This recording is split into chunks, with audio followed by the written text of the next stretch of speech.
Today's top three things in my notebook. Number one is Japan, number two is the 10-year bond yield, and number three is U.S. equity market and U.S. bond market, don't forget, which is bigger than the equity market, sentiment. So first, let's just hit on Japan. They had a big election overnight, and of course, Abe, not surprisingly, won. But again, surprisingly, the Nikkei reacted negatively to that. So again, the Nikkei down 1.6% overnight on the news. And again, this is most typically what you see in stocks or any kind of a story where people are expecting a certain thing to happen. They sell on the news. So again, I wouldn't get, short Japan on that. There might actually be a trading opportunity on the long side of Japan in the face of that, but I'd much rather buy the Japanese stock market closer to 16,500 or less. Second thing that I'd be looking at this morning is the 10-year bond yield in the U.S. Don't forget that it crashed last week. It had been crashing throughout the year, as you know. Being long both growth and inflation slowing in long bond terms was absolutely wonderful. Again, 2.08% is where they capitulated on the close on Friday. And again, if you look at where we are this morning, you get, like a lot of things, a bounce, but the bounce is really not that meaningful.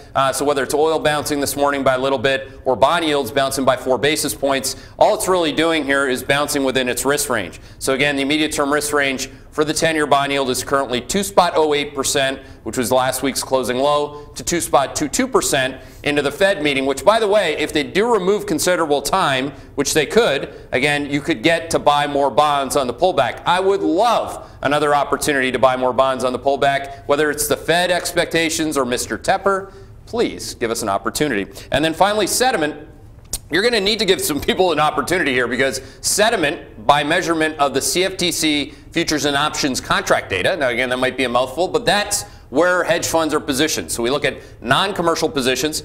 This morning you're seeing, again, S&P 500 has over 48,000 net long contracts as a position, massively long net long position in S&P 500. Again, that was into the swoon last week, so they had that wrong. And as importantly, the net short position in the 10-year Treasury. Get this, net short position, 214,778 contracts to the net short side.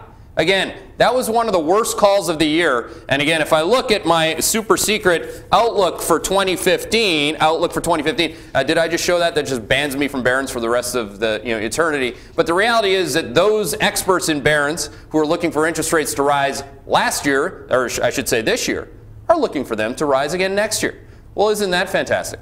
Those are your top three things.